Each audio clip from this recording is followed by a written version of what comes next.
আসসালামু আলাইকুম। সংবাদে আপনাদের সবাইকে স্বাগত জানাচ্ছি। আমি ফিরোজ তোহা। শুরুতেই সংবাদ শিরোনাম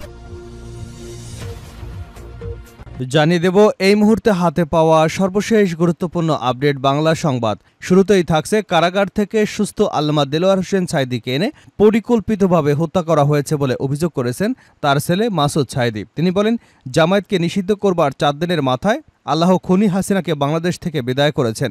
সোমবার রাতে পিরোজপুরের পৌরসভার পশ্চিম শিকারপুর সাঈদী জামে মসজিদ 4 নং ওয়ার্ড জামায়াত ইসলামের মত বিনিময় সভায় এমন অভিযোগ করেছেন তিনি। এবারে জানাবো হিন্দুদের পাশে থাকার নির্দেশ দিলেন তারেক রহমান।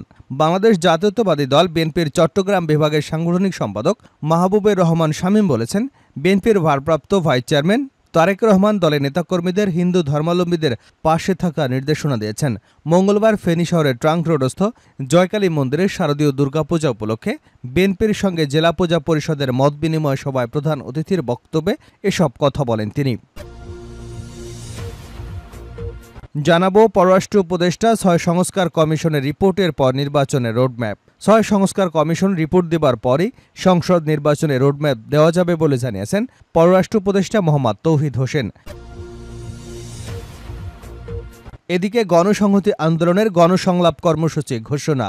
রাষ্ট্র পুনর্গঠনে করণীয় ঠিক করতে নারায়ণগঞ্জ সহ 8 বিভাগীয় শহরে সংলাপ অনুষ্ঠানের কর্মসূচি ঘোষণা করেছে গণসংহতি আন্দোলন। মঙ্গলবার সকালে তাহিরপুরে কেন্দ্রীয় কার্যালয়ে এক সংবাদ সম্মেলনে গণসংহতি আন্দোলনের প্রধান সমন্বয়কারী জোনায়েদ সাকি এ কর্মসূচি ঘোষণা করেন। তিনি বলেন, এই অক্টোবর মাস থেকে আমরা গণঅভ্যুত্থান মানুষের ভেতরে রাষ্ট্রের পুনর্গঠনের যে চাহিদা তৈরি হয়েছে, রাষ্ট্রকে সংস্কার করে একটা নতুন রাজনৈতিক বন্দোবস্ত তৈরি করবার যে সম্ভাবনা তৈরি হয়েছে, তার জন্য জনগণের অংশগ্রহণ নিশ্চিত করতে সংলাপ আয়োজন করেছি। আমরা অভ্যুত্থানে সক্রিয় অন্যান্য রাজনৈতিক দল এবং শক্তিকে জনগণের অংশগ্রহণ নিশ্চিত করবার পদক্ষেপ নেবার আহ্বান জানাই। জানিয়ে দেব নাইখংছড়ির তুমরুতে অভিযান চালিয়ে কোটি টাকার ক্রিস্টাল মেথ উদ্ধার।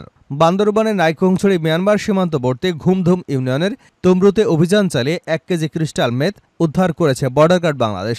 সোমবার দিবাগত রাতে তুমরুর চিকনপাতা বাগানে পাহাড় থেকে এ মাদক উদ্ধার করা হয়। এবং সর্বশেষ জানাবো আন্তর্জাতিক সংবাদ। ইরানের ভয়াবহ হামলার স্বরূপ জরুরি বাংকারে আশ্রয় নিয়েছেন বেঞ্জামিন নেতানিয়াহুর মন্ত্রিসভা। ইরানি ক্ষেপণাস্ত্র হামলার মুখে ইসরায়েলি নিরাপত্তা মন্ত্রিসভা জরুরি বাংকারে আশ্রয় নিয়েছে।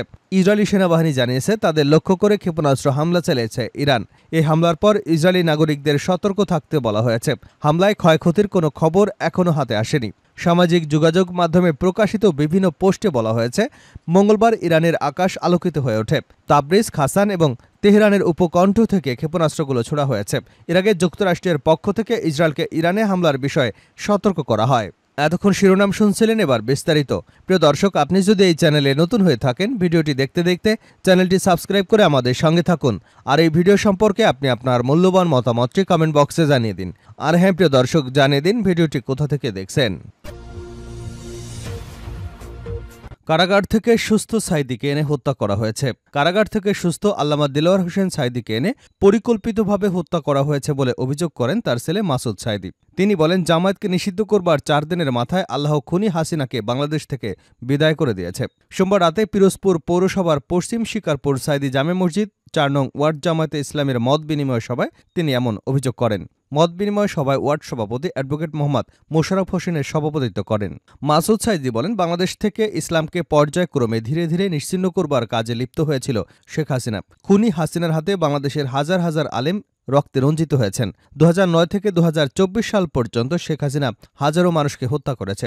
হাজারো মানুষকে হত্যার মাধ্যমে তার ক্ষমতা পাকাপোক্ত করতে চেয়েছিল।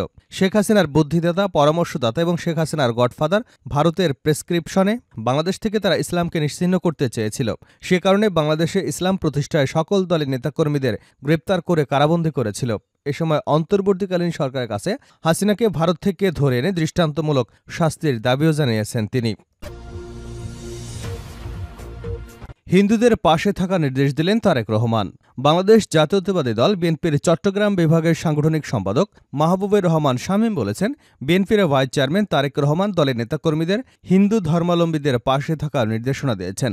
মঙ্গলবার ফেনী শহরের ট্রাঙ্ক রোডস্থ জয়কালী মন্দিরের শারদীয় দুর্গাপূজা উপলক্ষে বিএনপির সঙ্গে জেলা পূজা পরিষদের মত বিনিময় সভায় প্রধান অতিথির বক্তব্যে তিনি এসব কথা বলেন। প্রধান অতিথির বক্তব্যে মাহবুবুর রহমান শামীম আরও বলেন, স্বস্তিতে এবং শান্তিতে হিন্দু ধর্মাবলম্বীদের সবচেয়ে বড় ধর্মীয় উৎসব দুর্গাপূজা উদযাপন করতে পারে, সেজন্য আসন্ন শারদীয় দুর্গাপূজায় মণ্ডপে মণ্ডপে পাহারায় থাকবে বিএনপির বিভিন্ন পর্যায়ের নেতারা। সবার ঐকান্তিক প্রচেষ্টায় উৎসবমুখর পরিবেশে যেন পূজা নির্বিঘ্ন হয়, সেজন্য সবাইকে সজাগ থাকতে হবে। শামীম বলেন, কোনো ধরনের বিশৃঙ্খলা বা অপ্রীতিকর ঘটনা এবং কেউ যেন সাম্প্রদায়িক দাঙ্গা সৃষ্টি করতে না পারে, সেজন্য দলমত নির্বিশেষে সবাইকে ঐক্যবদ্ধ থাকতে হবে। দলীয় কেউ যদি পূজায় কোনো প্রকার বিঘ্ন করবার চেষ্টা করে তাদের বিরুদ্ধে আইনানুগ ব্যবস্থা সহ দলীয়ভাবে বহিষ্কার এবং বিভিন্ন ব্যবস্থা নেওয়া হবে। পররাষ্ট্র উপদেষ্টা ৬ সংস্কার কমিশনের রিপোর্টের পর নির্বাচনের রোডম্যাপ। ৬ সংস্কার কমিশনের রিপোর্টের পর সংসদ নির্বাচনের রোডম্যাপ দেওয়া যাবে বলে জানিয়েছেন পররাষ্ট্র বিষয়ক উপদেষ্টা মোহাম্মদ তৌহিদ হোসেন। মঙ্গলবার পররাষ্ট্র মন্ত্রণালয়ের প্রধান উপদেষ্টা জাতিসংঘের সাধারণ অধিবেশনে অংশগ্রহণ এবং সমসাময়িক ইস্যুতে সংবাদ সম্মেলনে একথা বলেন তিনি। উপদেষ্টা বলেন, ৬টি সংস্কার কমিশন গঠন করা হয়েছে এবং তাদের ৩ মাস সময় দেওয়া হয়েছে। এর অর্থ হচ্ছে তারা ডিসেম্বর শেষে অথবা জানুয়ারির শুরুতে তাদের সুপারিশগুলো দেবে এবং আরও কিছু স্টক হোল্ডারদের সঙ্গে আলোচনার প্রয়োজন আছে। তখনই কিন্তু রোডম্যাপ ঠিক করা যাবে, তার আগে রোডম্যাপ ঠিক করা যাবে না। জাতিসংঘ সাধারণ অধিবেশনের বিভিন্ন রাষ্ট্র এবং সরকার প্রধানের সঙ্গে বৈঠক করেছেন প্রধান উপদেষ্টা। সেখানে নির্বাচনে বিদেশিরা জানতে চেয়েছেন কিনা এমন প্রশ্নে পররাষ্ট্র উপদেষ্টা বলেন, সবার সঙ্গে আমরা বিষয়গুলো এমনভাবে উপস্থাপন করেছি যে তাদের বেশি কিছু বলার ছিল না। আমরা তাদের প্রেক্ষাপট বলেছি, এ সরকার আসতে চায়নি এবং নিজে থেকে আসেনি। তিনি বলেন, যুব সাম্প্রদায়িক কিছু জিনিস চায় এবং তারা একটি ব্যবস্থা চায় যেখানে স্বৈরাচারী সরকার প্রতিষ্ঠিত হতে পারে না। অন্যান্য ক্ষেত্রেও তারা সংস্কার চায়। আমাদের এজেন্ডার সঙ্গে তাদের চাওয়াগুলো মেলে। আমরা গোটা বিষয়টি তাদের খুলে বলেছি এবং জানিয়েছি এরপরে নির্বাচন দিয়ে আমরা এখান থেকে সরে যাব। তৌহিদ হোসেন বলেন, আমাদের সঙ্গে বিভিন্ন বাংলাদেশি গ্রুপের কথা হয়েছে এবং সবাই জোর দিয়েছে আমরা যেন তাড়াহুড়ো না করি। গণসংহতি আন্দোলনের গণসংলাপ কর্মসূচি। রাষ্ট্র পুনর্গঠনে করণীয় ঠিক করতে নারায়ণগঞ্জ সহ ৮ বিভাগীয় শহরে গণসংলাপ অনুষ্ঠানের কর্মসূচি ঘোষণা করা হয়েছে গণসংহতি আন্দোলনের পক্ষ থেকে। মঙ্গলবার সকালে হাতিরপুলের কেন্দ্রীয় কার্যালয়ে এক সংবাদ সম্মেলনে গণসংহতি আন্দোলনের প্রধান সমন্বয়কারী জুনায়েদ সাকি এ কর্মসূচি ঘোষণা করেন। তিনি বলেন, এই অক্টোবর মাস থেকে আমরা গণঅভ্যুত্থান মানুষের ভেতরের রাষ্ট্রের পুনর্গঠনে যে চাহিদা তৈরি হয়েছে, রাষ্ট্রকে সংস্কার করে একটি নতুন রাজনৈতিক বন্দোবস্ত তৈরি করবার যে সম্ভাবনা তৈরি হয়েছে, তার জন্য জনগণের অংশগ্রহণ নিশ্চিত করতে গণসংলাপের আয়োজন করেছি। আমরা অভ্যুত্থানের সক্রিয় অন্যান্য রাজনৈতিক দল এবং শক্তিকে জনগণের অংশগ্রহণ নিশ্চিত করবার পদক্ষেপ নেবার আহ্বান জানাই। সংবাদ সম্মেলনে নির্বাহী সমন্বয়কারী আবুল হাসান রুবেল লিখিত বক্তব্য পাঠ করেন। সংবাদ সম্মেলনে আরও বলা হয়, গতকাল গার্মেন্টস শ্রমিক আন্দোলনে অতিরিক্ত বল প্রয়োগের ফলে শ্রমিক হত্যাকাণ্ড ঘটেছে। আমরা এ ঘটনার সুষ্ঠু তদন্ত এবং জবাবদিহি বিচার চাই। শ্রমিক আন্দোলনের ভেতরে কেউ যাতে ষড়যন্ত্রমূলকভাবে অস্থিরতা তৈরি করতে না পারে সে বিষয়ে সতর্ক থাকতে হবে। তাই বলে শ্রমিক আন্দোলন দমন করতে গিয়ে শ্রমিক হত্যাকাণ্ডের পুরনো নীতি কোনোভাবেই গ্রহণযোগ্য নয়। শ্রমিকদের দাবি দেওয়ার প্রতি সহানুভূতিশীল থেকেই বর্তমান পরিস্থিতি শান্তিপূর্ণ সমাধানে যেতে হবে।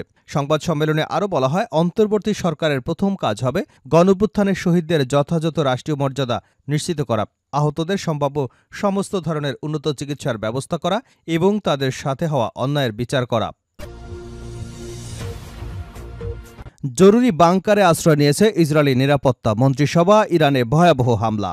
ইরানি ক্ষেপণাস্ত্র হামলার মুখে ইসরায়েলি নিরাপত্তা মন্ত্রিসভা জরুরি বাংকারে আশ্রয় নিয়েছে। ইসরায়েলি সেনাবাহিনী জানিয়েছে তাদেরকে লক্ষ্য করে ক্ষেপণাস্ত্র হামলা চালিয়েছে ইরান। এই হামলার পর ইসরায়েলি নাগরিকদের সতর্ক থাকতে বলা হয়েছে। হামলায় ক্ষয়ক্ষতির কোনো খবর এখনও হাতে আসেনি। সামাজিক যোগাযোগ মাধ্যমে প্রকাশিত বিভিন্ন পোস্টে বলা হয়েছে, মঙ্গলবার ইরানের আকাশ আলোকিত হয়ে ওঠে। তারবিজ, খারসান এবং তেহরানের উপকণ্ঠ থেকে ক্ষেপণাস্ত্র ছোড়া হয়। এর আগে যুক্তরাষ্ট্রের পক্ষ থেকে ইসরায়েলকে ইরানের হামলার বিষয়ে সতর্ক করা হয়। এদিকে জাতিসংঘে ইরানের স্থায়ী মিশনের পক্ষ থেকে বলা হয়, ইসরায়েলকে তেহরানের সমুচিত জবাব দেওয়া হয়ে গেছে। এক্সে দেওয়া বার্তায় বলা হয়, সন্ত্রাসী কর্মকাণ্ডের প্রতি ইরানের আইনি এবং যুক্তিসঙ্গত এবং বৈধ প্রতিক্রিয়া জানানো হয়েছে। জাতিসংঘে ইরানের স্থায়ী মিশন আরও বলছে, ইসরায়েল যদি এর জবাব দেওয়ার সাহস দেখায় বা নৃশংসতার আরও কাজ করে, তবে পরবর্তী সময়ে আরও কঠিন প্রতিক্রিয়া দেখানো হবে। এ হামলা থেকে আঞ্চলিক রাষ্ট্রগুলো এবং ইসরায়েলি সমর্থকদের দূরে থাকতে বলেছে ইরান।